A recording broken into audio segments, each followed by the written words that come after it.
আমন্ত্রণ সমসাময়িক বিষয় নিয়ে আলোচনা অনুষ্ঠান ২১-এর রাতে। আপনারা জানেন আজ থেকে নতুন আঙ্গিকে শুরু হচ্ছে ২১-এর রাত। আমাদের সঙ্গে স্টুডিওতে আছেন ডক্টর জাহিদুর রহমান, রাজনীতি বিশ্লেষক, এবং জাতীয়তাবাদী ছাত্রদলের সাধারণ সম্পাদক নাসিরউদ্দিন নাসির। এবং জুমে আমাদের সঙ্গে যুক্ত আছেন ইসলামী ছাত্র শিবিরের আন্তর্জাতিক সম্পর্ক বিষয়ক সম্পাদক মুতাসিম বিল্লাহ শাহেদী। আপনাদের সবাইকেই ২১-এর রাতে স্বাগত জানাচ্ছি। আসলে আজকে অনেকগুলো বিষয়ে কথা বলার আছে, কোনটা নিয়ে যে আমরা আসলে শুরু করব সেটি একটি বিষয়।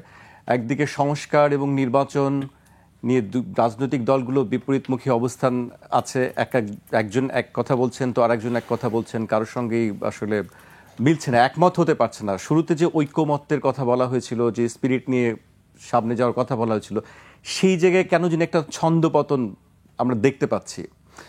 এর বাইরে সমসাময়িক যে বিষয়গুলো দেখছি সেটা হচ্ছে আইন শৃঙ্খলা পরিস্থিতির একটি খারাপ অবস্থা দেখছি। দেশব্যাপী ছিনতাই, ডাকাতি, ধর্ষণের মতো ঘটনাগুলো ঘটছে, খুনের ঘটনাগুলো ঘটছে, মানে আসলে অনেকগুলো বিষয় আমাদের কাছে আছে।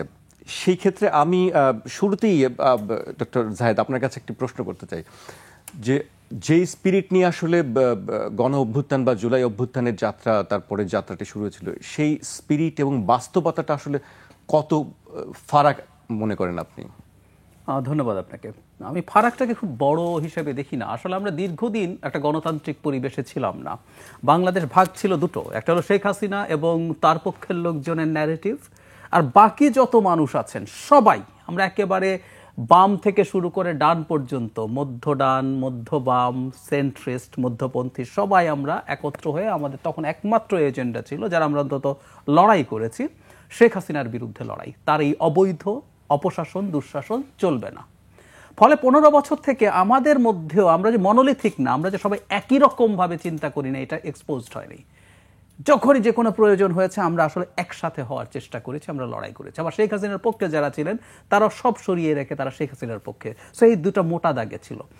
৫ আগস্টের পর একটা অংশ পরাজিত হয়েছে। যখন পরাজিত হয়েছে, খুব স্বাভাবিকভাবেই, আমি একদম ক্রুড ভাষায় বলি, রাজনীতি হচ্ছে ক্ষমতায় যাওয়ার একটা ব্যবস্থা। প্রত্যেকটা রাজনৈতিক দল আসলে ক্ষমতায় যেতে চায়, ফুল স্টপ। আমাদের দেশে কেন যেন আপনি কি ক্ষমতার রাজনীতি করেন এই ধরনের প্রশ্ন করেন, উত্তর হচ্ছে হ্যাঁ, আমি ক্ষমতার রাজনীতিই করি। কারণ রাজনৈতিক দল না হলে তাহলে সে সামাজিক সংগঠন করবে।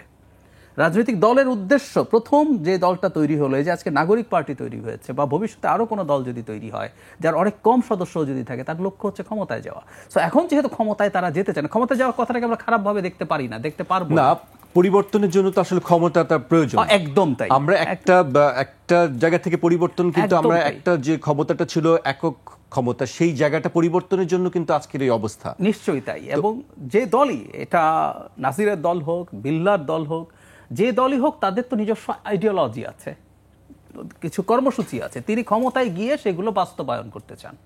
তাহলে আমি যে কথাটা বলছিলাম, এখন সবাই ক্ষমতায় যেতে চাইবেন।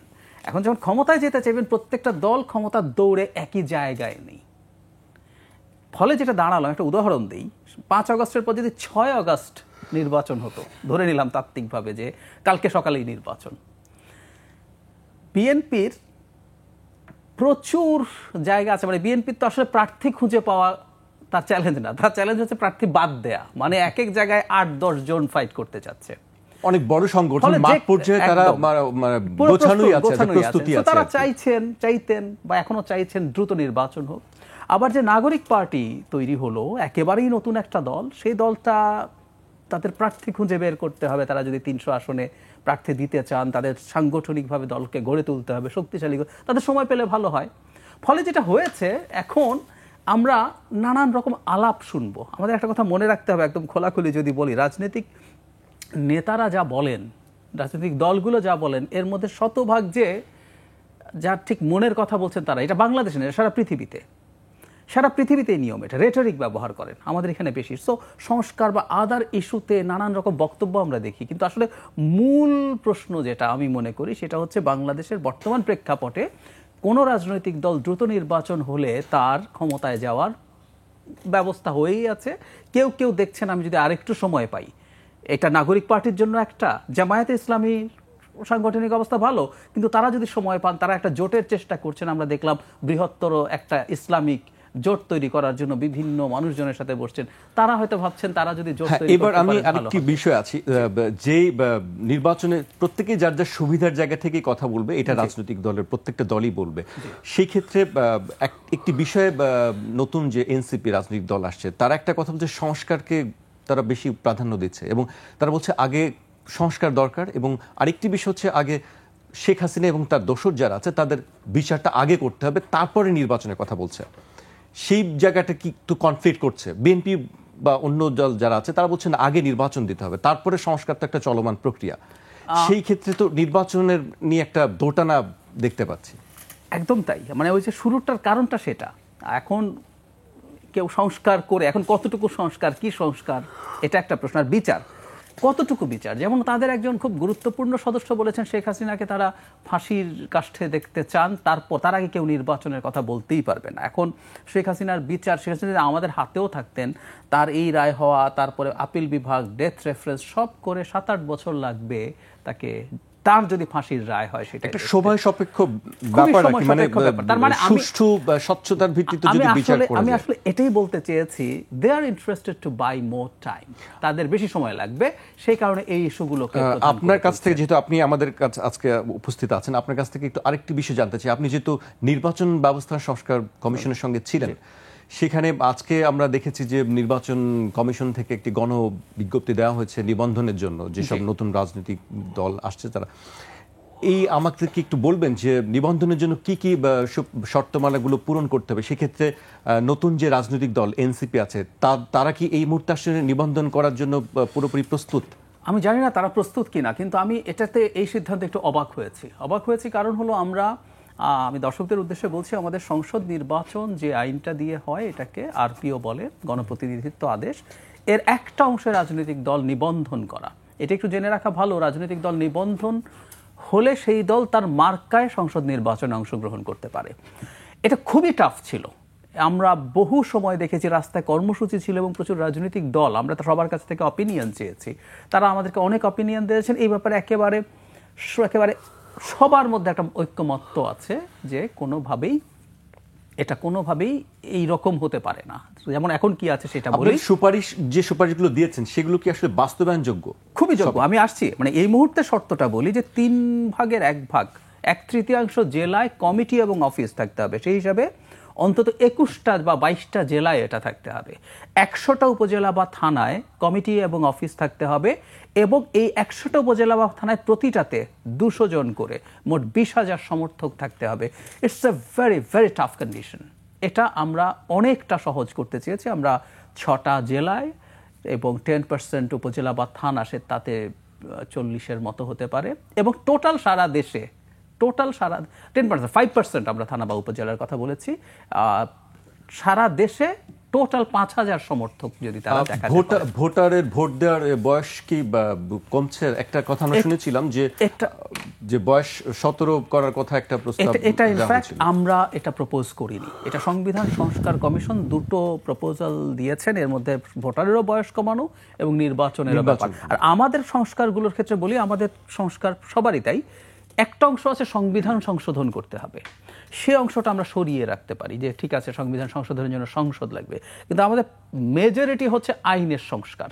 সেই ক্ষেত্রে আরপিও বা অন্যান্য আইন, কারণ আমাদের তো শুধু এই নির্বাচন, আমরা নির্বাচন ব্যবস্থার মধ্যে লোকাল গভর্নমেন্ট ইলেকশনও আছে, এগুলো কিন্তু যেহেতু সংসদ নেই, অধ্যাদেশ জারির মাধ্যমে অর্ডিন্যান্স করে ফেলা যাবে, সুতরাং এটা ইম্পসিবল কিছু না। আরপিওতে আরেকটি বিষয় আছে, যেটি হচ্ছে যে রাজনৈতিক দলের যে আয়ের যে উৎসটা, যেটা বলা হচ্ছে স্বচ্ছতার সাথে সেই হিসাব দেওয়ার একটা কথা বলা হয়েছে।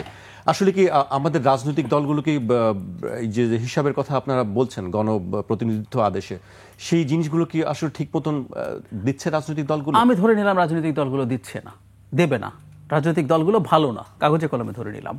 আমরা প্রতিষ্ঠান তৈরি করি কেন? নির্বাচন কমিশন তৈরি করেছে কেন?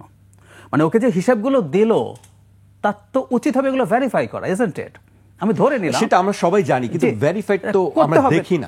আমরা আজ পর্যন্ত একটি বিষয় উঠেছে সম্প্রতি, নতুন রাজনৈতিক যে আত্মপ্রকাশ করেছে তাদের আয়ের বা তাদের অর্থের উৎস কি, এই বিষয় নিয়ে প্রশ্ন ওঠার কারণে কিন্তু নতুন করে এই প্রশ্নটি উঠেছে যে তাহলে আসলে রাজনৈতিক দলগুলো কোন অর্থে চলছে। আমি এই বিষয়ে ছাত্রদলের কেন্দ্রীয় সাধারণ সম্পাদক নাসিরউদ্দিন নাসিরের মন্তব্য জানতে চাই। আপনারা গত 7ই মার্চ শুক্রবারে সংবাদ সম্মেলন করেছিলেন, সেখানে ছাত্র শিবির, ইসলামী ছাত্র শিবিরের আয়ের উৎস নিয়ে আপনি প্রশ্ন তুলেছেন। এই প্রশ্নটি আসলে কতটুকু আপনার কাছে মনে হচ্ছে যে আসলে যুক্তিযুক্ত, বা আপনি প্রশ্নকে ডিফেন্ড করেন কিনা? ধন্যবাদ আপনাকে। আসলে এটি এই জন্যই আমরা করেছিলাম, এটি একটি প্রাসঙ্গিকতা ছিল। সেটি হচ্ছে তার একদিন আগে শিবিরের সাধারণ সম্পাদক গণমাধ্যমে বলেছিলেন যে ঢাকা বিশ্ববিদ্যালয়ে ওনারা প্রায় 3 লক্ষ টাকা করে প্রতিদিন ইফতার বিতরণ করছেন শিক্ষার্থীদের নিকট। এটি খুবই ভালো উদ্যোগ যে শিক্ষার্থীদের নিকট ইফতার উপস্থাপন করতে পারছেন, এবং এটি যে কোনো সংগঠন করলে সেটি খুবই ইতিবাচক একটা দিক, এবং আমরা নিজেও যদি প্রতিদিন করতে পারতাম বাংলাদেশ জাতীয়তাবাদী ছাত্রদল, সেটিও নিশ্চয় প্রশংসার হতো, এবং আমাদের সদিচ্ছা রয়েছে এরকম। কিন্তু প্রতিদিন 3 লক্ষ টাকা করে ইফতার দেওয়া, বিশেষ করে বাংলাদেশ জাতীয়তাবাদী ছাত্রদলের জন্য একদম শতভাগ অসম্ভব, মানে একদমই অসম্ভব, এটি কোনোভাবে সম্ভব না। বরং পুরো মাসে 3 লক্ষ টাকা দেওয়াও আমাদের জন্য খুবই কষ্টকর। সেজন্য আমরা বলেছি, যেহেতু এই এখন বাংলাদেশে ছাত্র সংগঠনগুলোর মধ্যে এক ধরনের প্রতিযোগিতা চলছে, ভালো কাজের প্রতিযোগিতা, সেই জায়গা থেকে যদি একটি ছাত্র সংগঠন প্রতিদিন 3 লক্ষ টাকা করে ইফতার বিতরণ করে, এটি ভালো দিক ইফতার বিতরণ করা, তাহলে অন্য ছাত্র সংগঠনগুলো নিশ্চয় জানতে চাইবে যে তাহলে এই প্রতিদিন যে 3 লক্ষ টাকা, শুধু সেটি ঢাকা বিশ্ববিদ্যালয় 3 লক্ষ টাকা হলে দেখা যায় হিসাবটা প্রায় আমরা বলেছি যদি ধারাবাহিকতা যদি চলতে থাকে প্রায় 90 লক্ষ টাকা তাহলে কোন জায়গা থেকে আসছে, সেটি আমরা খুবই বিনয়ের সহিত জানতে চেয়েছি। এটি ছাত্র সংগঠন হিসেবে আমরা কোনো একটি নির্দিষ্ট আমি বলবো না, আমি বলবো প্রত্যেকটা রাজনৈতিক যারা দল আছে বা ছাত্র সংগঠনগুলো যা আছে তাদেরকে প্রত্যেকেরই আসলে পরিষ্কার করা উচিত যে এই অর্থটা আসলে কোন জায়গা থেকে আসছে। ডেফিনেটলি আমরা তো একদম পরিষ্কার ভাবে মনে করছি যে প্রত্যেকটি ছাত্র সংগঠন, একদম বাংলাদেশ জাতীয়তাবাদী ছাত্রদল সহ আমাদের সহ প্রত্যেক ছাত্র সংগঠনের তারা কিভাবে আয় করছেন বা কোথায় ব্যয় করছেন, বা তাদের আয়ের টাকা যদি আয় থাকে সত্যিকার অর্থে, সেক্ষেত্রে কিভাবে আসছে টাকাগুলো, সেটির বিস্তারিত বর্ণনা শিক্ষার্থীদের নিকট উপস্থাপন করা উচিত, সেটি আমরা জানতে চেয়েছি। কিন্তু তার বিপরীতে আমরা ছাত্র শিবিরের সাবেক নেতৃবৃন্দর বক্তব্যে আমরা প্রচণ্ড রকম মর্মাহত হয়েছি। তারা এই বক্তব্যের বিপরীতে তারা যে ব্যাখ্যা উপস্থাপন করেছে, সেখানে ছাত্রদলের নেতাকর্মীদেরকে তুই গালিগালাজ মন্তব্যে গিয়ে তারা প্রচণ্ড খারাপ আচরণ করেছে। এগুলো খুবই ছাত্র রাজনীতির জন্য আমরা নেতিবাচক দিক বলে আমরা মনে করছি।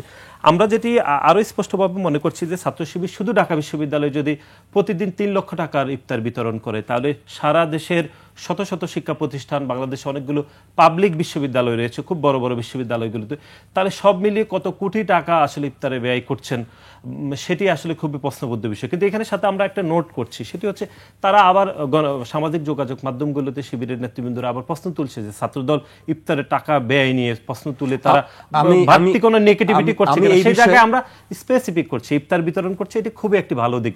অবশ্যই যেহেতু প্রতিযোগিতাগুলো চলছে ভালো কাজের, সেক্ষেত্রে আমরা বলতেই পারি, জানতে চাইতে পারি, ব্যবস্থা হচ্ছে অবশ্যই এটি ভালো দিক, এটা সবাই চায় যে ইফতার সবাই করুক। আমি ওই দিনে আপনার একটি ভিডিও আছে, আমি ওই সংবাদ সম্মেলনের ভিডিওটা একটু দেখতে চাই, যদি সম্ভব হয় আমাদেরকে ভিডিওটা একটু আমি যদি দেখতে পারি। শিবিরের সাধারণ সম্পাদক গণমাধ্যমে বলেছেন তারা প্রতিদিন ইফতারে 3 লক্ষ টাকা করে ব্যয় করছেন। যদি প্রতিদিন 3 লক্ষ টাকা করে ব্যয় করা হয়, তাহলে এই পবিত্র রমজানে প্রায় 90 লক্ষ টাকা তারা ব্যয় করছেন। আমরা আপনাদের মাধ্যমে তাদের কাছে জানতে চাই, এই 90 লক্ষ টাকা একটি সাধারণ শিক্ষার্থীদের সাধারণ সংগঠন হিসাবে তারা কিভাবে উপার্জন করছেন, বা তাদের অর্থায়নের উৎস কিভাবে আসছে, সেটি আমরা জানতে চাই। এবং বাংলাদেশ জাতীয়তাবাদী ছাত্রদল সাধারণ শিক্ষার্থীদের সংগঠন হিসাবে আমরা সাধারণ শিক্ষার্থীদের জন্য কাজ করছি, এবং আমরা সাধারণ শিক্ষার্থীদের জন্য যে অর্থটুকু ব্যয় করছি, সেটি স্বচ্ছতা এবং জবাবদিহিতার মধ্যে আমরা রয়েছি বলে আমরা বিশ্বাস করি। আমরা শুনছিলাম আমার নাসিরউদ্দিন নাসিরের সেই বক্তব্যটি শুনছিলাম। এই বিষয়ে আমি ইসলামী ছাত্র শিবিরের আন্তর্জাতিক সম্পর্ক বিষয়ক সম্পাদক যিনি আছেন মোতাসিম বিল্লাহ শাহিদি, আপনি আমাকে শুনতে পাচ্ছেন নিশ্চয়ই? ভাই এখন শুনতে পাচ্ছি, তবে ভিডিও যখন প্লে করেছেন ওই সময় শোনা যায়নি। আচ্ছা, আমি বিষয়টি বলি। গত শুক্রবারে একটি সাধারণ সম্পাদক ছাত্রদলের উনি বলেছিলেন যে যে খরচ করা হয় যে ইফতারিতে যে টাকাটা, সেই টাকাটা আসলে উৎসটা কোথায়, উনি সেটাই জানতে চেয়েছিলেন মূলত। এ বিষয়ে আপনাদের পক্ষ থেকেও বলা হয়েছে, কিন্তু আমরা আজকে আপনার কাছ থেকে শুনতে চাই যে আসলে আপনাদের টাকার উৎসটা কোথায়। ধন্যবাদ। ছাত্র শিবিরের আয়ের উৎস সম্পর্কে ছাত্র শিবিরের সংবিধানে স্পষ্টভাবে বলা আছে। ছাত্র শিবিরের সংবিধানের 36 নম্বর ধারায় আয়ের 3টি উৎসের কথা বলা আছে। প্রথমত আমাদের জনশক্তিদের এবং শুভাকাঙ্ক্ষীদের দেওয়া যে এয়ানত, দ্বিতীয়ত আমাদের যে প্রকাশনীগুলো আছে সেগুলো থেকে মুনাফা, এবং শরীয়ত সমর্থিত যে কোনো উৎস থেকে আয়। তৃতীয় উৎস থেকে আয় করার ক্ষেত্রে কেন্দ্রীয় সভাপতির অনুমতি গ্রহণ করতে হয়। আর বাকি 2টি উৎস থেকে সাধারণত আমাদের সংগঠন আয় করে থাকে। আমাদের জনশক্তিরা তাদের টিফিন খরচ বাঁচিয়ে, মিলের খরচ বাঁচিয়ে, নিজেদের দৈনন্দিন খরচ থেকে বাঁচিয়ে হচ্ছে যে সংগঠনে ডোনেট করে থাকেন। একই সাথে আমাদের সংগঠনের সাবেক জনশক্তি যারা, তারাও সংগঠনের উদ্যোগগুলোতে সেই টাকা দিয়ে কি এত টাকা ব্যয় নির্বাহ করা সম্ভব হয়? কেন নয়? যদি আয় না থাকতো তাহলে তো এত বিশাল সংখ্যক ব্যয় হতো না। ছাত্র শিবিরে আমরা ব্যয়ের আলোকে আয় করার চেষ্টা করি। আমাদের যে বার্ষিক বাজেট, যে মাসিক বাজেট, সেই আলোকে আমরা সংশ্লিষ্ট সময়গুলোতে আয় করার জন্য চেষ্টা করি। এবং আলহামদুলিল্লাহ ছাত্র শিবিরের কার্যক্রমে আমাদের আয় ব্যয়গুলো এত স্বচ্ছতার সাথে সম্পন্ন হয়। আমাদের জনশক্তিরা সবসময় তাদের দেওয়া অর্থগুলো সঠিক খাতে ব্যয় হবে এটা জেনেই হচ্ছে ছাত্র শিবিরকে ডোনেট করে থাকে। একই সাথে আমাদের সাবেক জনশক্তি যারা, তারাও রানিং থাকা অবস্থায় দেখেছেন ছাত্র শিবির কিভাবে স্বচ্ছতার সাথে আয় ব্যয় সম্পন্ন করে থাকে, এবং সঙ্গত কারণেই ছাত্র শিবিরের সকল ধরনের কার্যক্রমে তারা সবসময় আমাদের পাশে থাকেন এবং আমাদের আর্থিক সহায়তাগুলো করে থাকেন। ধন্যবাদ আপনাকে মোতাসিম বিল শাহেদি। আপনি আমাদের সঙ্গে যুক্ত থাকুন, আবারও আপনার কাছে যাব। একটা বিরতি দিচ্ছি আমাদেরকে দর্শক, বিরতি নিচ্ছি, বিরতির পর আবারও ফিরছি, থাকুন আমাদের সঙ্গে।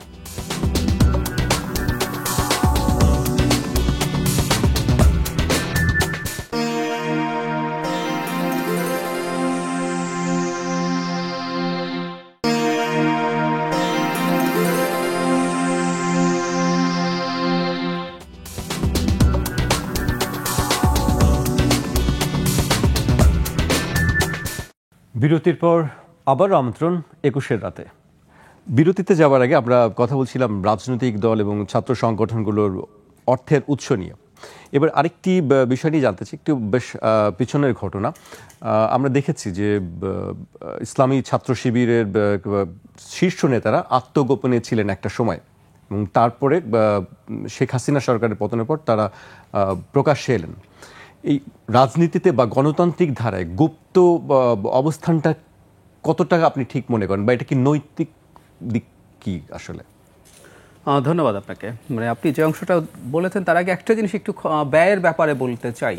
জনাব বিল্লাহ যেভাবে ব্যাখ্যাগুলো দিচ্ছেন, আমার মনে হয় রাজনৈতিক দল এবং ছাত্র সংগঠনগুলোকে তাদের একটা অফিসিয়াল অডিট করানো দরকার এবং সেটা পাবলিক করা দরকার। আমরা এভাবে পাই না। এটা যে কেউ, এটা ছাত্রদল হোক, ছাত্র শিবির হোক, বিএনপি হোক, জামায়াত হোক, তারা নির্বাচন কমিশনকে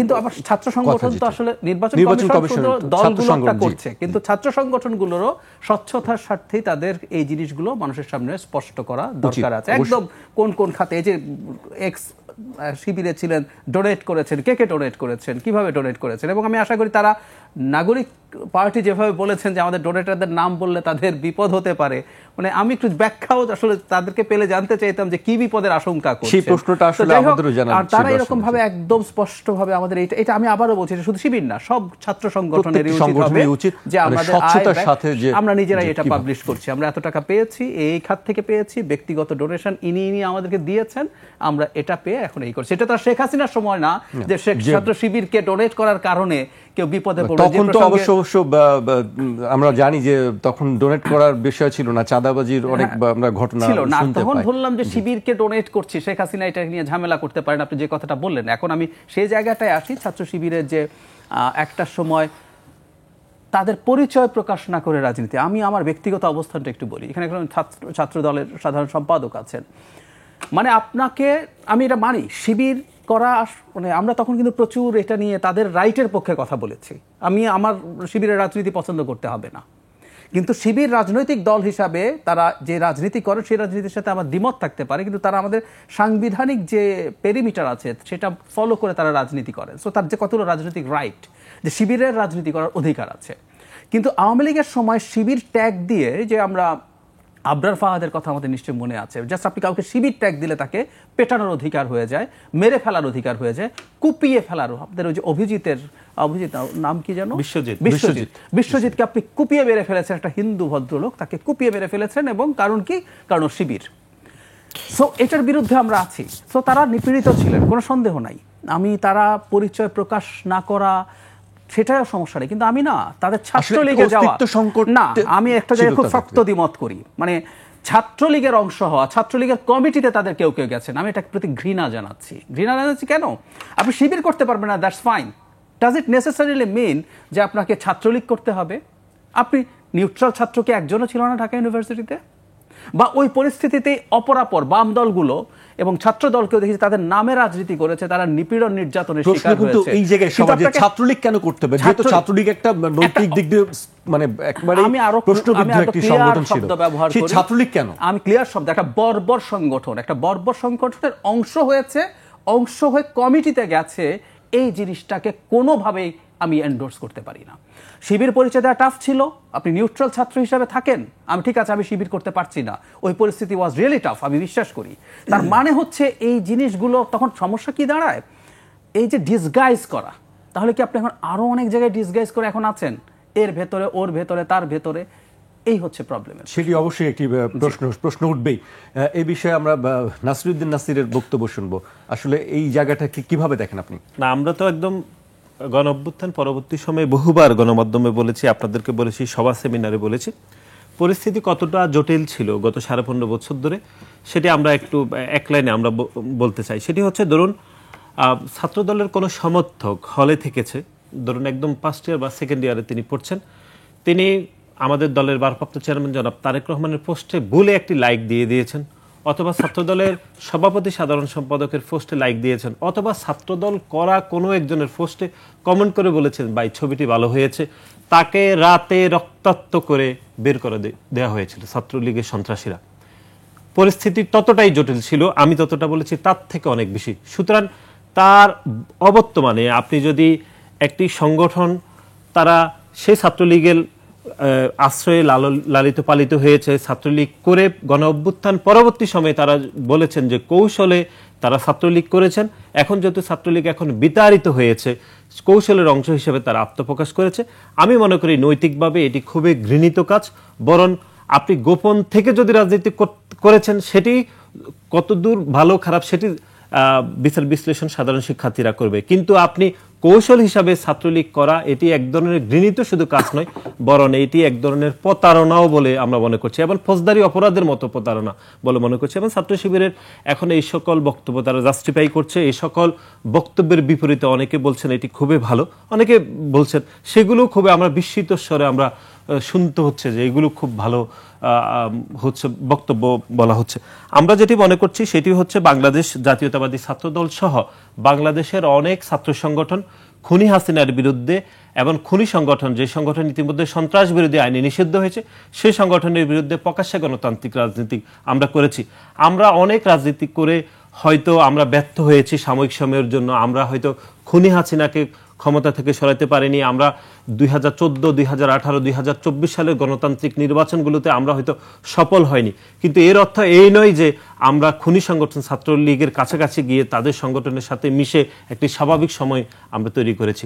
আমরা মনে করেছি প্রত্যেকটি সময়ে আমরা চেষ্টা করেছি, সেই চেষ্টা করার কারণে 2024 সালে 5 আগস্টের মতো একটি গণ অভ্যুত্থান সফল হয়েছে, গণ অভ্যুত্থানের প্রেক্ষাপট তৈরি হয়েছে। যদি আমরা সবাই মিলে ছাত্রলীগ করতাম ছাত্র শিবিরের মতো, তাহলে এই পরিস্থিতি কিন্তু তৈরি করতে হয়তো পারতাম না বলে আমরা মনে করছি।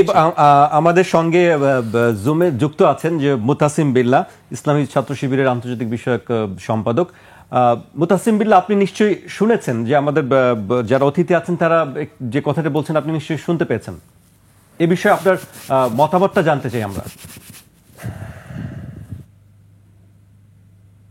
আমি ভাইদের মতামতগুলো শুনেছি।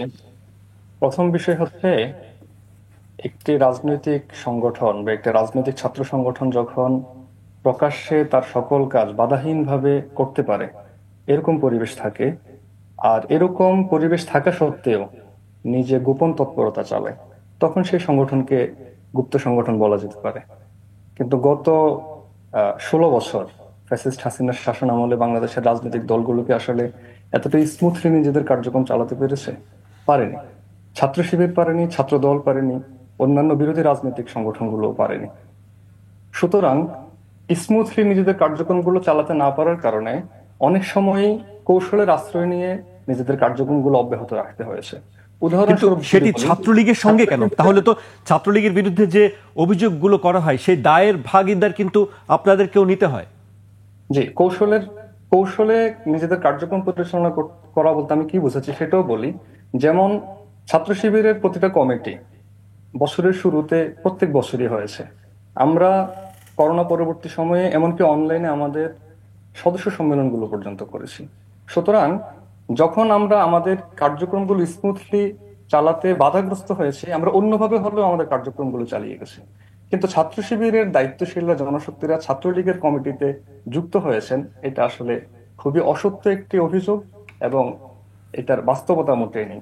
বরং আমরা যদি এখনকার সময়ের মিডিয়াগুলো নিউজ দেখি, তাহলে দেখি যে অনেক ছাত্রলীগ নেতাকর্মী ছাত্রদলে পুনর্বাসিত হচ্ছেন। এমনকি ঢাকা বিশ্ববিদ্যালয়, জাহাঙ্গীরনগর বিশ্ববিদ্যালয়ের মতো গুরুত্বপূর্ণ শাখাগুলোতে ছাত্রলীগের ছাত্রদলের কমিটিতে ছাত্রলীগ পাওয়া যাওয়ার কারণে বহিষ্কার করার মতো ঘটনা পর্যন্ত ঘটেছে।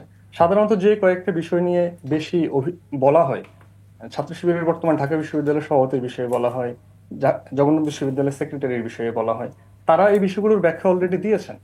জগন্নাথ বিশ্ববিদ্যালয় ছাত্র শিবিরের সেক্রেটারি যখন বিশ্ববিদ্যালয়ে ভর্তি হন, ওই সময় থেকে আমি ওনাকে চিনি এবং উনি কখনো ছাত্রলীগের সাথে সংযুক্ত ছিলেন এটা আমি কাছে থেকে জানি। সুতরাং কেউ যদি আমাদের বিরুদ্ধে অপপ্রচার চালান, তাদেরকে ছাত্রলীগের বলে দাবি করেন এবং এটাকে খুব বোল্ডলি বলার চেষ্টা করেন, তাদের সে অপপ্রচারের দ্বারা আমরা তো বিভ্রান্ত হওয়ার কোনো কারণ নেই। ছাত্র শিবিরের দায়িত্বশীল জনশক্তিরা ছাত্রলীগের কমিটিতে ইনক্লুড হওয়ার মতো ঘটনা ঘটেনি, বরং ছাত্র শিবিরের দায়িত্বশীল জনশক্তিরা অবর্ণনীয় জুলুম নির্যাতনের মধ্যে দিয়ে গেছেন। আমাদের সাবেক কেন্দ্রীয় সভাপতি দেলোয়ার হোসেন ভাই কেন্দ্রীয় সভাপতি থাকাকালীন সময়ে 54 দিন রিমান্ডে ছিলেন টানা।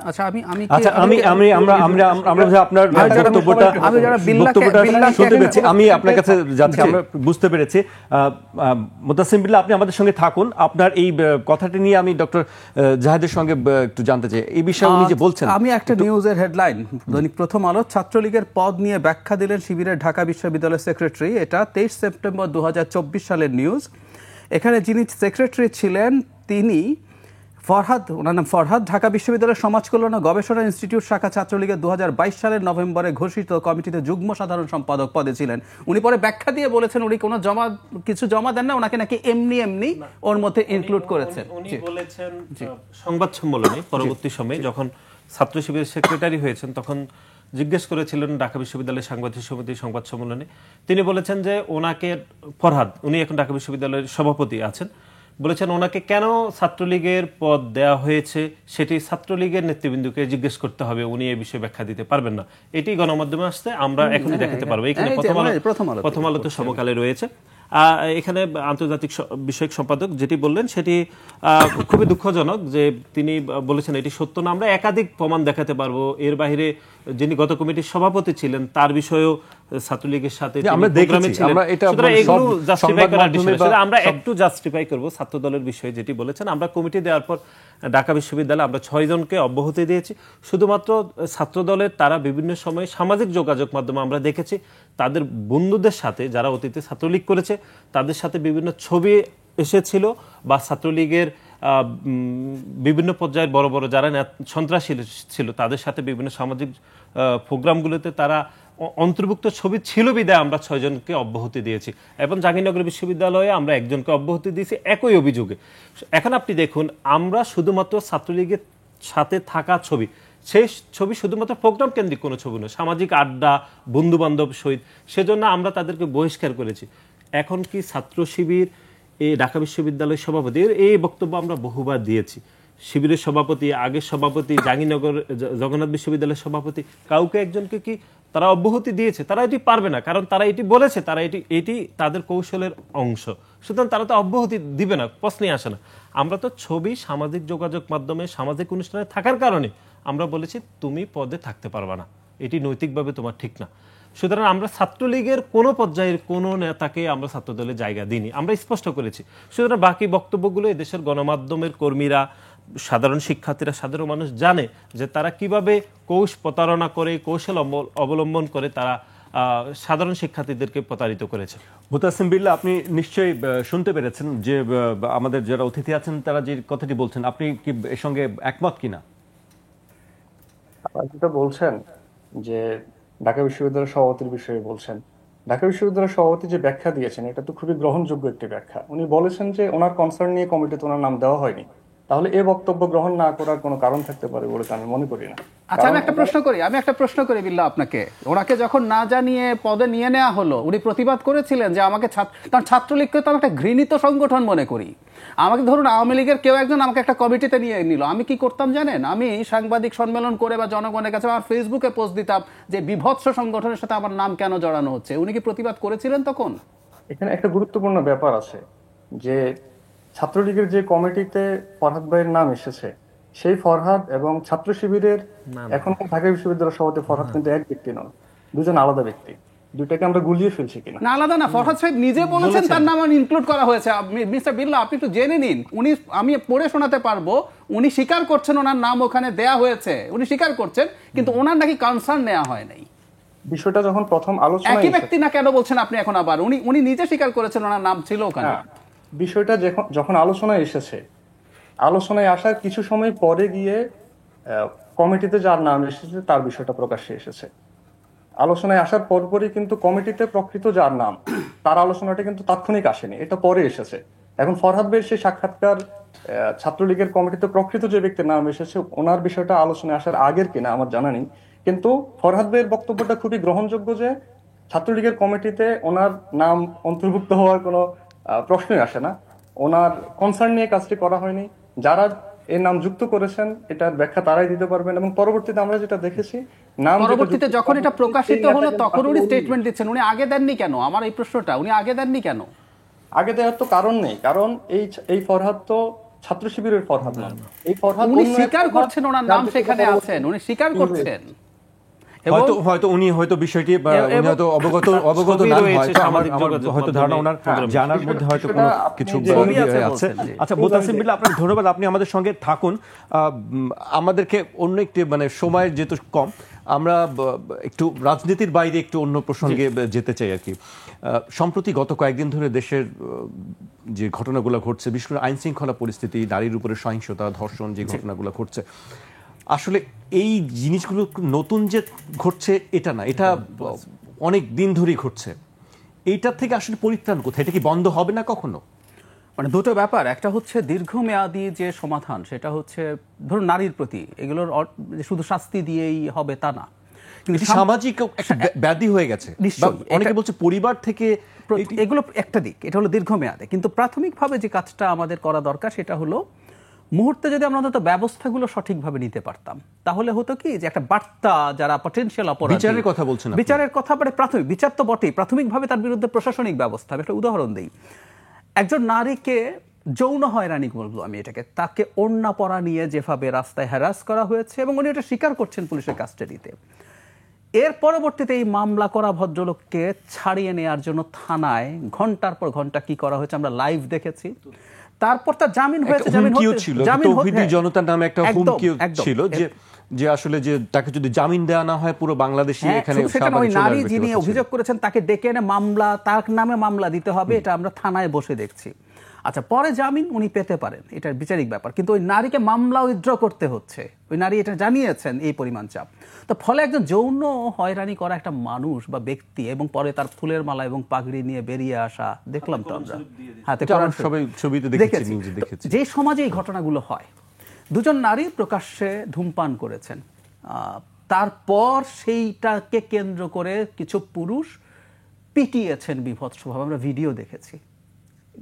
ওই ভদ্রলোক আমি আজকে কিছুক্ষণ আগে আমি নিউজ দেখলাম, তাকে এখন এটা আমরা পুলিশ- দেখছি, কিন্তু আসলে সরকারের পক্ষ থেকে যে পদক্ষেপ নেওয়া হচ্ছে তার কি যথাযথ? সরকার একেবারেই বলছে না। কিন্তু যে আমরা ব্যবস্থা নিচ্ছি, না, নিচ্ছেন করছি, না, নিচ্ছেন না। আটক করছি, তারা নিচ্ছেন না। যেখানে মব সৃষ্টি হচ্ছে, যেখানে কিচ্ছু হচ্ছে করছেন না, কিচ্ছু কোনো করছেন কিছুই- না, কিচ্ছুই করছেন না। এই কারণে, এবং এখন শুধু আমি একটা ঘটনা একটু যোগ করতে চাই, যেটা আসলে সরকারের আইন শৃঙ্খলায় রক্ষায় কত ব্যর্থ তার অব্যর্থ প্রমাণ। সেটা হচ্ছে গুলশানে কয়েকদিন আগে কিছু লোক মিডিয়াকে ডেকে যে এখানে এক ভদ্রলোকের বাড়ি, এইচটি ইমামের ছেলে, এটা তার বাড়ি না, আসলে তার স্ত্রী, এক্স স্ত্রী, তার সাথে 2001 সালে ডিভোর্স হয়েছে, সেই বাড়িতে অন রেকর্ড লাইভে তাণ্ডব চালিয়েছেন, পরিচয় দিয়ে কথা বলেছেন।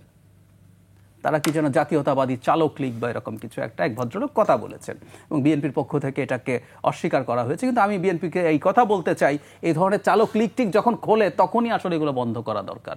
এগুলো ওই যে আমরা কথ্য ভাষায় বলি না, কতগুলো দোকান খোলা হয়, দ্যাটস ভেরি ব্যাড। কিন্তু পুলিশ তো গেল না, পরে পুলিশ এবং সেনাবাহিনী গেল, তাদের সামনে তারা বেরিয়ে এসছেন, কাউকে গ্রেফতার করা হয়নি। আমরা পরপর সব চারদিকে শোরগোল হলো, তারপর 3 জনকে গ্রেফতার করা হয়েছে। এই যে সরকারের রিলাক্টেন্স, এটি হচ্ছে অনেকটা মব জাস্টিস বলা হচ্ছে বা মোরাল পুলিশিং বলছে এই জায়গাটা। কিন্তু আমি আরেকটি জিনিস যেটা জানতে চাচ্ছিলাম, যে নাসিরুদ্দিনের কাছে আমি জানতে চাচ্ছি, নাসিরের কাছে, যে নারীর প্রতি যে ভায়োলেন্সটা হচ্ছে, সহিংসতা হচ্ছে, ধর্ষণের যে ঘটনাগুলো ঘটছে দেশ জুড়ে, এইটা বন্ধ করার উপায় কি মনে হয় আপনাদের কাছে? আপনারা প্রতিবাদ করছেন, রাস্তায় নামছেন, বিচার দাবি করছেন, এটি কি আসলে যথেষ্ট? আমরা যেটি মনে করছি যে নতুন করে যেটি আলোচনায় মানে শুরু হয়েছে, নারীর প্রতি সহিংসতা বা মাগুরাতে আমাদের বোন আসিয়াকে 8 বছর বয়সী যে গণধর্ষণ, এটি শুধু এখন হচ্ছে সেটি নেই, জাহিদ ভাই যেটি বললেন, এটি গত 15.5-16 বছর ধরে আরো ব্যাপক মাত্রায় হয়েছে, এখনো ব্যাপক মাত্রায় হচ্ছে। কিন্তু সেই সময় আমরা যেটা আজকে বলার চেষ্টা করেছিলাম, সেই সময় গণমাধ্যম স্বাধীন ছিল না, অথবা একটি দর্শন হওয়ার পরে তার বিপরীতে প্রতিবাদ করতে গেলে ছাত্রলীগের সন্ত্রাসীরা সেখানে হামলা করেছে, মানুষ কিন্তু খুব ঢালাওভাবে এই প্রসঙ্গে জানতে একটা ছোট্ট পারেনি। জিনিস যোগ করি, দর্শকরাও কাজটা করতে পারেন। মানে কেউ গুগলে ছাত্রলীগ ধর্ষণ এই দুটো শব্দ দিয়ে সার্চ করুক, আওয়ামী লীগ ধর্ষণ সার্চ করুক, তাহলে দেখবেন কত ফাইন্ডিং আসে। তার মানে এই ক্ষমতাটাকে ব্যবহার করে তারা আসলে এই কাজ করেছেন। এটি অনেকবারই আমি এই জন্য হ্যাঁ, বারবার search আমি করলেই শুরুতেই হবে। বলেছিলাম যে জি, এটি জি। নতুন কোনো নতুন ঘটনা, এটি কোনো বারবার হ্যাঁ, কিন্তু আর ঘটছে। দুজনই বলেছেন। হ্যাঁ, আমি যেটা বলার চেষ্টা করেছি, সেই সময় ব্যাপক মাত্রায় হচ্ছে, এখন আবার ব্যাপক মাত্রায় শুরু হয়েছে। আপনি জানেন যে 2018 সালে দানের শীষের ভোট দেওয়ার কারণে নোয়াখালীর সুবর্ণচরে আমাদের বোন পারুল বেগমকে গণধর্ষণ করা হয়েছে। আমরা সিলেটের এমসি কলেজে দেখেছি স্বামীকে বেঁধে রেখে স্ত্রীকে গণধর্ষণ করা হয়েছে। জাহাঙ্গীরনগর বিশ্ববিদ্যালয়ের সাম্প্রতিক সময় 21 সালেও আমরা দেখেছি বন্ধুকে বেঁধে রেখে বান্ধবীকে গণধর্ষণ করা হয়েছে। এরকম ঘটনা গত 15.5 বছর ধরে এত ব্যাপক মাত্রায় হয়েছে, তার বিপরীতে খুব বেশি বিচারহীনতা সংস্কৃতি আমরা দেখেছি। এর বাইরে আমরা দেখেছি এগুলো তো খুবই স্বাভাবিকভাবে, এরপরে আমরা অনেক আলোচিত দর্শন কাণ্ড দেখেছি, সেগুলোর বিচারের শুরু পর্যন্ত হয়নি, গ্রেপ্তার পর্যন্ত করা হয়নি, সেটিও আপনি জানেন। সুতরাং গত কয়েক বছর ধরে যে ঘটনা চলছে, সেই ঘটনার আবার পুনরাবৃত্তি শুরু হয়েছে গত কয়েক মাসে। আমরা যেটি মনে করছি, আমরা আজকেও আমাদের বক্তব্যে বলেছি, এই অন্তর্বর্তীকালীন সরকার পৃথিবীর সবচেয়ে দুর্বল সরকার আমাদের মনে হচ্ছে। এই জন্যই মনে হচ্ছে কারণ 5ই আগস্ট ছাত্র জনতার গণ অভ্যুত্থান পরবর্তী সময়ে দেশে প্রায় সকল মানুষ এই সরকারকে সমর্থন জানিয়েছিল। আমরা এই সরকারকে দুর্বল হিসেবে দেখতে চাই না, সরকার যথাযথভাবে ব্যবস্থা নেবে। এত মানুষের সমর্থন পরেও সরকার কিন্তু শক্ত অবস্থান গ্রহণ করতে পারছে না, বিশেষ করে আইন শৃঙ্খলার বিষয়ে অথবা অপরাধীকে ধরার বিষয়ে। আপনি দেখেছেন যে গতকাল নারায়ণগঞ্জে আমাদের ছাত্রদলের একজন নেতাকে ছুরিকাঘাত করে ছিনতাইকারীরা হত্যা করেছে, সে মানববন্ধন করে যাচ্ছিল। অর্থাৎ এই যে নারী নির্যাতন হয়েছে অথবা মাগুরাতে যে ধর্ষণ হয়েছে, তার প্রতিবাদ করতে গিয়ে সেই কথা নিয়ে আমরা আসলে কথা বলছিলাম যে আসলে দেশ জুড়েই এই একটা অস্থিরতা, এটার পিছনেও কোনো হাত আছে কিনা সেটা নিয়েও একটি আলোচনা চলছে, কোনো ষড়যন্ত্র হতে পারে কিনা। মুতাসিম বিল্লাহ, আপনি বোধহয় শুনতে পাচ্ছেন আমাদেরকে, আমাদের সঙ্গে আছেন আপনি। এই নারীর প্রতি সহিংসতা বা নারীর ধর্ষণ, এই বিষয়টা আপনি কিভাবে দেখেন? আসলে আমাদের বিচার ব্যবস্থার যে অবস্থা আমরা দেখছি, এমনকি আলোচিত ধর্ষণ কাণ্ডগুলোর বিচারও কিন্তু কাঙ্ক্ষিতভাবে হয়নি। এখানে কয়েকটা ধর্ষণ কাণ্ডের কথা উঠে এসেছে, যেমন সিলেটের এমসি কলেজে যেটা হয়েছিল, স্বামীকে বেঁধে রেখে স্ত্রীকে ধর্ষণের ঘটনা, সেখানে কিন্তু আসামির 1 মাসের মধ্যে জামিন হয়ে গিয়েছিল। জাহাঙ্গীরনগর বিশ্ববিদ্যালয়ের একটা আলোচিত ঘটনা আছে, মানিকের ঘটনা, ধর্ষণে যিনি সেঞ্চুরি করেছিলেন, তিনিও কিন্তু বিচারের মুখোমুখি হননি, এখন বিদেশে আছেন। সাম্প্রতিক সময়ের আলোচিত ধর্ষণ কাণ্ডগুলোতে আমরা যদি দেখি, দেখবো যে আসলে অপরাধীরা বিচারের মুখোমুখি খুব বেশি হয়নি, বরং আইনের ফাঁক ফোকর গলিয়ে ঠিকই বের হয়ে গেছেন। সুতরাং এরকম খারাপ পরিস্থিতির যদি অবসান আমরা চাই, আমরা গতদিনে দেখলাম যে ঝিনাইদহে মহিলা জামাতের প্রোগ্রামে বিএনপি হামলা চালিয়েছে। সুতরাং শুধু ধর্ষণ কাণ্ড নয়, বাংলাদেশের নারীরা নানাভাবে কিন্তু নির্যাতনের শিকার সেটাই হচ্ছে। সেটাই মুতাসিম বিল্লাহ, আমি বিবিএস সেই যেটা প্রসঙ্গেই আপনার কাছে আসতে চাই যে শুধু আসলে ফ্যাক্ট দিয়ে আমরা বললাম যে অনেক জায়গায় ধর্ষণ হচ্ছে, অনেক জায়গায় নির্যাতনের শিকার হচ্ছে, আমরা সেই খবরগুলো চাই না। আমরা চাই যে সেই খবরগুলো যেন আমাদেরকে না করতে হয়, যে খবরগুলো যেন না ঘটে। আর সেক্ষেত্রে কি আসলে নারীকে কি মানে আমি মানে দুইটা মানুষ বিষয় হিসেবে তার বলতে চাই। অবস্থানটাকে নিচুভাবে দেখছি আমরা? নারী মানে একটা তাচ্ছিল্যের ব্যাপার, নারীর প্রতি একটা অনেক সময় আমরা ইসলামী মৌলবাদী দলগুলোর কাছ থেকে বিভিন্ন কথা শুনেছি, সেগুলোকে কি আপনি সমর্থন করেন? নারীকে কি আসলে নারী হিসেবে দেখা উচিত না মানুষ হিসেবে দেখা উচিত তাকে? আমি মনে করি নারীর প্রতি যে সহিংসতা হচ্ছে, এটার পেছনে একটা বড় কারণ হচ্ছে সহিংসতা যারা করছেন তারা যথাযথভাবে বিচারের মুখোমুখি হচ্ছেন না। সুতরাং এই অবস্থার অবসানের জন্য প্রথমত যেটা প্রয়োজন সেটা হচ্ছে যারা অপরাধী তাদেরকে দ্রুত বিচারের আওতায় আনাটা নিশ্চিত করতে হবে। এবং না, আপনি বলছেন ধর্ষণের বিচার সর্বোচ্চ হলেই শাস্তি এই মৃত্যুদণ্ড হওয়া নারীর উচিত। প্রতি যে অন্যায় অবিচার বা সহিংসতা ধর্ষণ এইগুলো বন্ধ হয়ে যাবে? শুধু বিচার হলেই সামাজিক কোনো দায়বদ্ধতা বা পারিবারিক কোনো দায়বদ্ধতা কি নেই? কারণ অবশ্যই দায়বদ্ধতার দরকার আছে। আমি দুইটি দিক বলতে চাই। একটি দিক হচ্ছে যে অপরাধীদেরকে দ্রুত বিচার প্রক্রিয়ার মধ্যে নিয়ে আসা এবং বিচারিক প্রক্রিয়ার মধ্য দিয়ে তাদের শাস্তি নিশ্চিত করা। ধর্ষণের ক্ষেত্রে সর্বোচ্চ শাস্তি মৃত্যুদণ্ড নিশ্চিত করা, এটা প্রয়োজন। আর দ্বিতীয় যেটা, সেটা হচ্ছে ইসলামী অনুশাসনের শিক্ষা ব্যবস্থা ইসলামী অনুশাসন থাকা প্রয়োজন। আমাদের নিজেদের জীবন ইসলামী অনুশাসনের প্র্যাকটিস থাকা প্রয়োজন। এবং সামগ্রিকভাবে যদি ইসলামী অনুশাসন প্রতিষ্ঠিত হয় তাহলে সেখানে নারীর মর্যাদা এবং নিরাপত্তা প্রতিষ্ঠিত হবে বলে আমরা মনে করি। আপনার এই বিষয়ের সঙ্গে আমরা একমত। আমি একটু আপনার কাছে জানতে চাই যে আসলে আমরা সবারই কথা শুনলাম, আপনার কি মনে হয় যে আসলে কোন জায়গাটায় সমস্যা হচ্ছে? বারবার কেন একই ঘটনা ঘটছে? আমি প্রথম যেটা বলেছিলাম, নারীকে কি হেয় করা হচ্ছে সামাজিকভাবে? একদম আমি ওই জায়গায় আসছি। প্রথম যেটা বলা হয়েছে যে আসলেই রাষ্ট্রকে অপরাধের বিচার করতে হবে। একটা তথ্য দেই, বাংলাদেশে গ্রসলি আমি গত 2-3 বছর আগে একটা এর আগের 7-8 বছরের ডেটা নিয়ে দেখানো হয়েছিল যে নারীর প্রতি সহিংসতা এবং ধর্ষণ, বিশেষ করে ধর্ষণ এবং এই ধরনের যৌন হয়রানির মামলার 3%-এরও বিচার হয় না, 2.5% একটু বেশি। কারণ কি? প্রাথমিক বিচার না হওয়ার কারণ ইনভেস্টিগেশন হয় না, সেগুলো যে বিচারিক প্রক্রিয়া কন্টিনিউ, এবং নারীকে যে প্রসেসের মধ্য দিয়ে যেতে হয় ধর্ষণের ক্ষেত্রে, তাকে যেভাবে বলা হয় যে তিনি কোর্টে দ্বিতীয়বার ধর্ষণের শিকার হন, এই রকম ভাবে এই কাজগুলো করা হয়। কোর্টে যাওয়ার আগে কিন্তু মানে পুরো সবকিছু প্রসেস সামাজিকভাবে কিন্তু তাকে অনেক হেয় করা হতে হয়। যারা তো মামলা করেনি না, যারা করেছেন তারাও এরপর এটা চালিয়ে অনেক দিতে ক্ষেত্রে পারছেন যেটা না। হয়, আমি একটি কথা বলি, অনেক ক্ষেত্রে আমি নিজে দেখেছি যে ধর্ষণের শিকার যে হচ্ছেন তাকে বিয়ে দেওয়া হচ্ছে ধর্ষকের সঙ্গে। একদম আমি আসছি, তাহলে এটা তার বিচার। এক তো প্রচুর মামলাই হয় না, যারা মামলা করার সাহসটা করলেন তারপর যে হয়রানির মধ্য দিয়ে যাওয়া হয় তারপর আসলে হয়ে ওঠে না। ওই যে বললাম শক্তিমানরা জড়িত থাকে। ধর্ষণ কিন্তু অনেকে বলেন যে এটা ঠিক সেক্সুয়ালিটি না, এটা আসলে পাওয়ারের সাথে জড়িত, প্রতিশোধ নেওয়া হচ্ছে অনেক ক্ষেত্রে। এই যে ছাত্রলীগ জড়িত থাকলো, আওয়ামী লীগ জড়িত থাকলো, বা তার আগেও পাওয়ারফুল সোসাইটির কোনো না কোনো। আচ্ছা, আপনি যে প্রসঙ্গটা বলছেন, সমাজে একটা ভয়ঙ্কর প্রবণতা ছড়িয়ে পড়েছে, আপনি একটু ইন্ডিকেট করেছেন, আমি একটু খোলাখুলি বলতে চাই। বিশেষ করে কিছু ধর্মগুরু নারীকে এমনভাবে প্রেজেন্ট করছেন যে নারী আসলে মানুষ নন, এই ধরনের একটা, আমি আমি সবার কথা বলছি না, এবং সব কিছুতেই নারীকে যে ধর্ষণ হওয়ার জন্য নারী নিজে দায়ী, ব্যাপারটা এইরকম যে নারী ঠিকমতো পোশাক পরছে না, নারীকে এইভাবে চললে সে ধর্ষিত। আমি এমনি নর্মালি একটা আমাদের দর্শকদের উদ্দেশ্যেও যদি বলি, গভীর রাতে, বেশ রাতে একজন নারী তার প্রয়োজনে একা যদি হিজাব পরে, একটা নারী যদি ইসলামী পোশাক যেটা বোঝায় সেটা পরে, উনি কি একা বাংলাদেশের কোন একটা জায়গায় একা চলতে পারবেন? আমি নাম যদি বলি, তনু যখন ধর্ষণের শিকার হয়েছিলেন, তনু তো হিজাব করতেন তো ভাই। 8 বছরের শিশু যখন ধর্ষিত, 4 বছরের শিশুও ধর্ষিত, তার কি পোশাকের প্রশ্ন কোত্থেকে আসে? কিন্তু এই আলাপগুলো কিন্তু কেউ করছে, মানে একটা নারীর পোশাক, তার সিদ্ধান্ত তিনি কি পোশাক পরবেন, কেমন পরবেন। কারণ এই যে রাইটলি জানা বিল্লাহ যেটা ধর্মীয় অনুশাসনের কথা বলছেন, নারীকে যেমন বলেছেন, পুরুষকেও কিন্তু বলা হয়েছে সে কেমন চলবে, তার দৃষ্টিকে কিভাবে সে অবনত রাখবে। কিন্তু দেখবেন আমাদের সোসাইটিতে এই আলাপগুলো, পরিবারে, সমাজে ধর্মগুরুরা এগুলো পুরুষকে অ্যাকিউজ করছেন না যে তুমি তোমার দৃষ্টি সংযত করো। একটা নারীকেও বলবেন, এবং একটা নারী যদি একেবারে কারো কারো ভাষায় যদি খুবই আপত্তিকর পোশাকও পরে, সেই নারীকে রেপ করা ইসলামের দৃষ্টিতেও তাহলে তো সেই ব্যালেন্স জায়গাটা আমরাই তৈরি করছি সমাজে বা পরিবার থেকে, যে আসলে পুরুষকে এই দিক দিয়ে অনেক ছাড় দিয়ে দিচ্ছে। ছাড় দেওয়া হচ্ছে। মানে আমাদের শিক্ষা এটা যে একজন নারী যত অ্যাপিলিং, আমি এই শব্দটাই বলছি, যদি পোশাকও পরে থাকে, সেই নারী একা চলছে, রাতে চলছে, সে ধর্ষিত হতে পারে না। এটা আমাদের আইনে যেমন ক্রাইম, ইসলামের দৃষ্টিতেও বিভৎস অপরাধ। ওই নারী ইসলামের নিয়ম বা অনুশাসন, তিনি যদি মুসলিম হয়ে থাকেন, না মানলে তার যে পাপ আছে সেটার শাস্তি তিনি পাবেন, কিন্তু সেটার শাস্তি তার ধর্ষিত হওয়া না। কিন্তু আমাদের সমাজে আমরা দেখছি কিছু সোকল ধর্মগুরু তাদেরকে ব্লেম করছেন, যে নারী ভয়ঙ্কর একটা অপরাধের শিকার হলেন, আমরা তাকে আবার ব্লেম করার চেষ্টা করছি, ওর পোশাকই তো ঠিক ছিল না, তো ধর্ষিত হবেই। এই ধরনের একটা ট্রেন্ড আছে।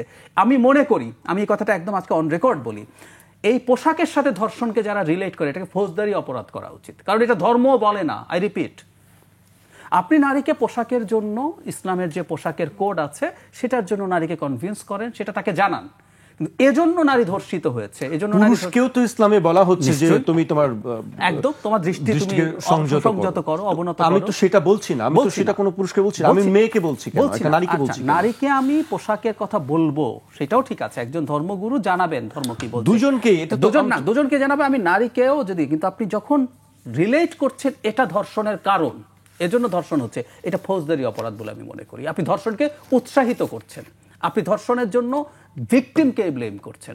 এই ধরনের ওয়াজ বলি আমরা, কেউ যদি এই ধরনের ওয়াজ করে, এটার বিরুদ্ধে স্টেটের ব্যবস্থা নেওয়া উচিত আমি মনে করি। আপনি কি মনে করেন এই বিষয়ে আসলে এটার শেষ হওয়া উচিত কিভাবে?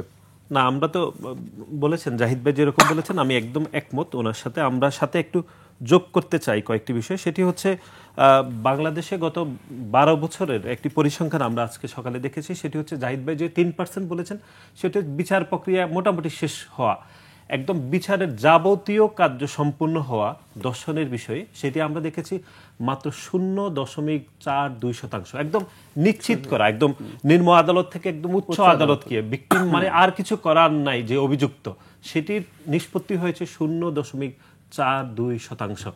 সুতরাং এরকম একটি বিচার ব্যবস্থার দেশে আপনি দর্শন করে পার পেয়ে যাবেন, এটি খুবই স্বাভাবিক। আর পোশাক নিয়ে যেটি বলছেন, সেটি আমরা এরকম যারা বলছেন যে নারী পোশাকের জন্য দায়ী, এই কথার অর্থ হচ্ছে আপনি দর্শনকে জাস্টিফাই করছেন, আপনি মানে হচ্ছে এটাকে বৈধতা দেওয়ার এক ধরনের প্রবণতা আপনি করছেন। তাহলে আপনি মাগুরাতে যে আমার 8 বছরের বোন আছিয়া গণধর্ষণ হয়েছে, তাও খুব নিকট আত্মীয়দের কাছে, সেটি কি কোনোভাবে পোশাক দায়ী ছিল? কোনোভাবে কি পোশাককে আপনি দায়ী করতে পারবেন না? আমরা 4 বছর 6 বছরের অসংখ্য ঘটনা বাংলাদেশে দেখেছি। সুতরাং আমাদের এটি চিন্তা চেতনায়, আমাদের মেধা মননে এগুলো পরিবর্তন করা উচিত সকলের, নারী পুরুষের সকলের। এবং একই সাথে আমাদের দেশের যে প্রচলিত আইনগুলো রয়েছে সেগুলোরও পরিবর্তনের সুযোগ রয়েছে। মামলা করতে গিয়ে যে হেনস্থা করা হয় সেগুলো দূর করা উচিত, অথবা মামলা করার পরে যে ডিএনএ পরীক্ষার নামে যেরকম করে দীর্ঘ সময় ধরে অপেক্ষা করতে হয় সেগুলো দূর করা উচিত, অথবা ভিকটিমকে আদালতে যেভাবে প্রশ্ন করা হয় সেটির আমার মনে হচ্ছে 21 শতাব্দীতে এসে এগুলোর পরিবর্তন হওয়া উচিত। আপনি সবার সম্মুখে আবার একইভাবে একই কোশ্চেন করে, এটি 100 বছর আগে হয়তো এরকম করা যেত। এখন পৃথিবী পরিবর্তন হয়েছে, কতভাবে বিচার করা যায়। সুতরাং এরকম পরিবর্তন হওয়া উচিত বলে আমার মনে হচ্ছে। এবং সরকারিভাবে, সর্বশেষ আমি বলছি, সরকারিভাবে যিনি ভিকটিম হচ্ছেন, দর্শনের শিকার হচ্ছেন বা নারী নির্যাতনের শিকার হচ্ছে, তার পক্ষে সরকারিভাবে দক্ষ আইনজীবী নিয়োগ দিতে হবে, কোনোভাবে এর ব্যত্যয় করা যাবে না। তাহলে আমার মনে হচ্ছে সামগ্রিকভাবে আমাদের সবার আলোচনার মধ্য থেকে আমরা যেটুকু আসছি, আমার মনে হয় দর্শন অন্তত কিছুটা কমে আসা সম্ভব বলে আমাদের মনে হচ্ছে। আচ্ছা, আমরা বুঝতে পেরেছি। আমরা মুতাসিম বিল্লাহ আছেন আমাদের সঙ্গে। আমরা এই বিষয়ে শেষ আপনার কাছে জানতে চাই, আসলে এই প্রক্রিয়াটা কি হতে পারে, বিচার প্রক্রিয়া এবং সামাজিক ব্যবস্থা, সে বিষয়ে আপনার দলের সংগঠনের অবস্থান থেকে আপনি যদি কিছু বলেন আমাদেরকে। প্রথমে ধর্মীয় অনুশাসনের কথা বলি। আল্লাহ তাআলা সূরা নূরে পর্দার যে বিধান দিয়েছেন, প্রথমে কিন্তু পুরুষকে চক্ষু অবনত রাখতে বলেছেন, পুরুষের পর্দার বিষয়ে বলেছেন, এরপরে নারীর বিষয়ে বলেছেন। সুতরাং ধর্মীয় অনুশাসন নারী পুরুষ সবারই মানতে হবে। আর আমাদের এখন বিচার প্রক্রিয়ায় যে গ্যাপটা হচ্ছে, অপরাধীরা হচ্ছে অল্পতে জামিন পেয়ে যাওয়ার সুযোগ পেয়ে যাচ্ছে এবং বিচার প্রক্রিয়াগুলো খুবই দীর্ঘসূত্রিতার মধ্যে পড়ে যাচ্ছে, দীর্ঘদিন হয়ে যাচ্ছে, কিন্তু এরপরে বিচার প্রক্রিয়া শেষ হচ্ছে না। এই অবস্থার অবসান হওয়া প্রয়োজন। যদি একটি সময় ফিক্সড করা হয়, যেমন 90 দিনের মধ্যে বিচার শেষ করা, অথবা যৌক্তিক একটি সময়, যে সময়ের মধ্যে বিচার প্রক্রিয়া শেষ করা সম্ভব, এরকম একটি সময় যদি ফিক্সড করে ধর্ষণ মামলাগুলো এর মধ্যেই নিষ্পত্তি করা যায়, তাহলে আমি মনে করি অপরাধীরা বিচার পাবে, অপরাধীদের শাস্তি হবে, এবং একই সাথে এই শাস্তিগুলো অন্যান্যদের জন্য দৃষ্টান্ত হয়ে যাবে, যার ফলে অন্যরাও এই ধরনের অপরাধ করার ক্ষেত্রে ভয় পাবে। সুতরাং আইনের সঠিক প্রয়োগটা এখানে প্রয়োজন, এবং আইনের যে ফাঁকফোকর আছে সেই ফাঁকফোকর গুলো দূর করা প্রয়োজন। আর সামগ্রিকভাবে ধর্মীয় অনুশাসন যদি আমরা নারী পুরুষ সবাই মেনে চলতে পারি, তাহলে আমাদের সমাজে এ জাতীয় শুধু ধর্ষণের সমস্যাই নয়, অনেক ধরনের সমস্যাই কমে যাবে বলে আমরা বিশ্বাস করি। আপনাকে ধন্যবাদ, আপনার মতামত আমরা জানতে পারলাম। আমি একেবারে শেষ মুহূর্তে আছি। সংক্ষেপে যদি আমাদেরকে কিছু বলেন যে আসলে সার্বিক অবস্থা থেকে এখন যেই অবস্থা যাচ্ছে, নির্বাচন, সংস্কার বা দেশের আইন শৃঙ্খলা পরিস্থিতি, এই জায়গা থেকে আসলে কিভাবে উত্তরণ সম্ভব, বা যে একটা বিপরীতমুখী রাজনৈতিক দলগুলোর মধ্যে আছে, একটা ঐকমত্যর একটা বিষয় আসা জরুরি আমাদের মনে হয়। ফ্র্যাঙ্কলি যদি বলি, আমি আসলে খুব, ওই যে একটা টার্ম আছে যে এনফোর্সড অপটিমিজম, মানে জোর করে একটা আশাবাদ দেখায় অনেকে, আমি খুব আশাবাদী মানুষ এরকম বলে। আমি এত আশাবাদী মানুষ না। বাস্তবতার মাটিতে যদি দাঁড়িয়ে বলি, আমাদের আসলে খুব বেশি বিষয় আমরা আর একমত হতে পারবো বলে মনে হয় না, নাম্বার 1। নাম্বার 2 হচ্ছে যে ক্রাইসিস যে জায়গায় আছে, 7 মাস বয়সী যে সরকারটা 7 মাস পার করে ফেললেন, সে সরকার যে পারছেন না, তিনি আর 2 মাস 3 মাস পর অনেক ভালো কিছু পারবেন আমি মনে করি না। ফলে সরকার দিনে দিনে দেশের পুরো ব্যবস্থার উপরে নিয়ন্ত্রণ হারাচ্ছেন। আমি একজনের কথা একটু, মানে আমার খুবই ক্লোজ, ওনার খুব পরিচিত মানুষও, নাম বলছি না, তিনি ঢাকার বাইরে কয়েকটা জেলা থেকে ফিরে এসে বলছেন ঢাকার বাইরে কার্যত সরকারের এক্সিস্টেন্স নাই, ওখানে বিভিন্ন রকমভাবে আসলে বিভিন্ন জনের সরকার চলছে। সো এই পরিস্থিতিতে আমরা আসলে একটা বিপদের দিকেও এগিয়ে যাচ্ছি। দেশের অভ্যন্তরে সমস্যা আছে, আওয়ামী লীগ সমস্যা করছে, প্রধান উপদেষ্টা নিজে বলছেন এটা, ভারতের চক্রান্ত আছে, সব কিছু যদি যোগ করি, আমি মনে করি নির্বাচনটা যাতে ডিলেইড না হয়। আমি একটাই আসলে এখন সমাধান দেখি, তার আগ পর্যন্ত হোল হার্টেডলি বসে ন্যূনতম যতটুকু সংস্কার করা যায়, খুব বেশি সংস্কারও আসলে আর এখন হবে না, কারণ হচ্ছে একটা দুর্বল সরকার যখন এই সংস্কারের আলাপ করে, তখন খুব সাধারণভাবে এই প্রশ্ন আসে যে কাজ সরকারটা রুটিন কাজ করতে পারছে না। ধরুন আইন শৃঙ্খলা রক্ষায় পুলিশ ছিল, ম্যাজিস্ট্রেসি পাওয়ার নেই, মিলিটারি ছিল, এখন অক্সিলিয়ারি ফোর্স হিসাবে প্রাইভেট যে সিকিউরিটি কোম্পানি আছে তাদেরকেও আপনি এখন দায়িত্ব দেবেন, সামলান। কিন্তু এটা দেয়া মানে এটা কি বাংলাদেশের সাম্প্রতিক আসলে সংস্কারের অংশ না? সংস্কারের অংশ না, মানে আপনি কতটা ব্যর্থ হচ্ছেন। এখন যে সরকারটা এতটাই ব্যর্থ হচ্ছে বিভিন্ন জায়গায়, সংস্কার করতে হবে এই আলাপ তার জন্য খুব শক্তভাবে আমরা আলাপ শুনছি, কিন্তু সংস্কার আসলে কতটুকু মানে বাস্তবিক হবে বা আসলে আদৌ কবে এটা শেষ হবে, এটা একটা প্রশ্ন রয়ে গেছে। যে আসলে আমাকে শেষ করতে, নাসির আপনি এই ব্যাপারে আসলে খুব সংক্ষেপে যদি আমাদেরকে বলেন।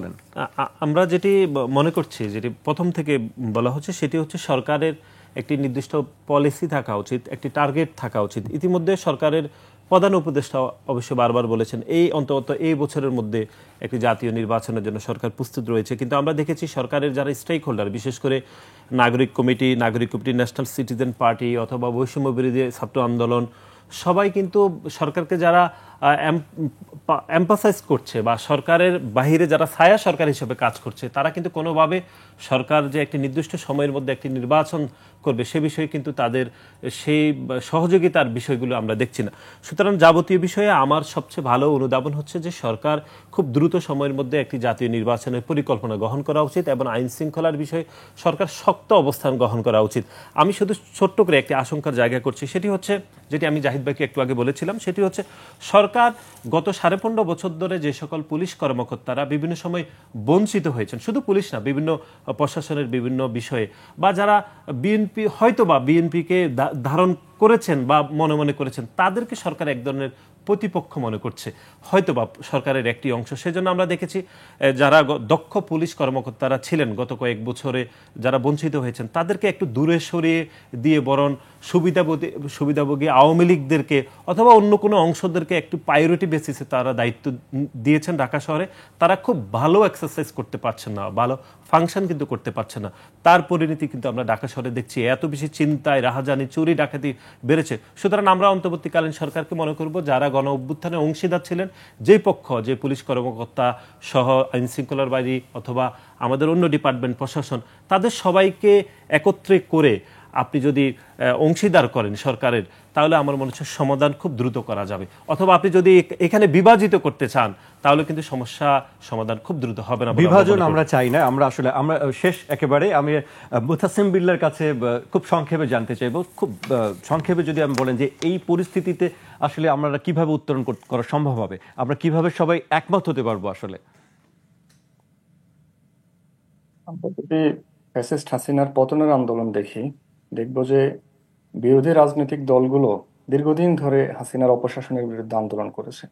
কিন্তু হাসিনার পতনের যে প্রত্যক্ষ কারণ, অর্থাৎ কোটা সংস্কার আন্দোলন হয়, সেই আন্দোলনে যখন পুলিশ ছাত্রলীগ হামলা চালানো শুরু করে, তখন এই ছাত্রদের উপরে হামলা, নিপীড়ন, এমনকি গণহত্যার প্রতিবাদে কিন্তু সাধারণ মানুষজন রাজপথে নেমে আসে। এবং দীর্ঘদিনের অপশাসনের ফলশ্রুতিতে মানুষজনের এই ক্ষোভ বিস্ফোরিত হয়েছে এবং শেখ হাসিনার পতন হয়েছে। সুতরাং শেখ হাসিনার পতনের পরে পতনের যে প্রত্যক্ষ কারণ ছাত্র জনতার উপরে গণহত্যা চালানো, এই গণহত্যার বিচারটা গুরুত্ব সহকারে হওয়া প্রয়োজন। মানুষজন এই অপশাসনের অবসান চেয়েছে। সুতরাং অপশাসন যে কারণগুলোর কারণে হয়, অপশাসন যে জন্য হয়, এবং রাষ্ট্র ব্যবস্থার মধ্যে যে ধরনের দুর্বলতাগুলো রয়েছে, সেই দুর্বলতাগুলোর সংস্কারও জনমানুষের আকাঙ্ক্ষা। সুতরাং জনমানুষের আকাঙ্ক্ষা পূরণ করার জন্য সরকারের উচিত গণহত্যার বিচার গুরুত্ব সহকারে করা এবং গণমানুষের যে সংস্কারের আকাঙ্ক্ষা, সেই আকাঙ্ক্ষাটিকেও দ্রুততম সময়ের মধ্যে বাস্তবায়ন করা। আমরা যদি আমাদের ক্যাম্পাসগুলোর দিকে তাকাই, আমরা দেখব যে 90-এর দশকের পরে সামরিক শাসন, স্বৈর শাসন শেষে বাংলাদেশ গণতন্ত্রের পথে আপাত ফিরে আসলেও বাংলাদেশের ছাত্র সংসদগুলো কিন্তু বন্ধ হয়ে যায়। শিক্ষাঙ্গনগুলোতে ছাত্র সংসদ নির্বাচন বন্ধ হয়ে যায়। এক ডাকসুর প্রশ্নবিদ্ধ নির্বাচন ছাড়া আর ছাত্র সংসদ নির্বাচন হয় নাই। সুতরাং ক্যাম্পাসগুলোতেও গণতন্ত্র ফিরে আসা প্রয়োজন এবং সামগ্রিকভাবে রাষ্ট্রীয় পরিসরে গণতন্ত্রের সুষ্ঠু চর্চার জন্য সংস্কার দ্রুততম সময়ে সম্পন্ন করে নির্বাচনও দ্রুততম সময়ের মধ্যে হওয়া প্রয়োজন। সুতরাং আমরা মনে করি জনমানুষের যে আকাঙ্ক্ষা, যে গণহত্যার কারণে মানুষ রাজপথে নেমে এসেছে, এটার বিচার সরকারের গুরুত্ব সহকারে করা উচিত। মানুষের যে সংস্কারের আকাঙ্ক্ষা, সেই আকাঙ্ক্ষার প্রতিফলন সরকারের ঘটানো উচিত এবং বিশেষত শিক্ষাঙ্গনগুলোতে ছাত্রদের গণতান্ত্রিক আকাঙ্ক্ষার প্রতিফলনেও সরকারের কাজ করা উচিত। ধন্যবাদ। আমরা সব পক্ষেরই সবারই মতামত জানতে পারলাম। আজকে আমাদেরকে এখানেই শেষ করতে হচ্ছে। আপনাদের দুজনকেই অনেক ধন্যবাদ। আপনাকে মুতাসিম, আপনাকেও অনেক ধন্যবাদ আমাদেরকে সময় দেওয়ার জন্য। আবারও হয়তো আপনাদের সঙ্গে কোনো একটি বিষয় নিয়ে দেখা হবে, কথা হবে। দর্শক, আজ এখানেই শেষ করছি। আমাদের সঙ্গেই থাকুন সবসময়। কাল আবারও দেখা হবে একই সময় অন্য কোনো অতিথির সঙ্গে। আপনারা সবাই সুস্থ থাকুন, নিরাপদে থাকুন আর 21-এর সঙ্গে থাকুন।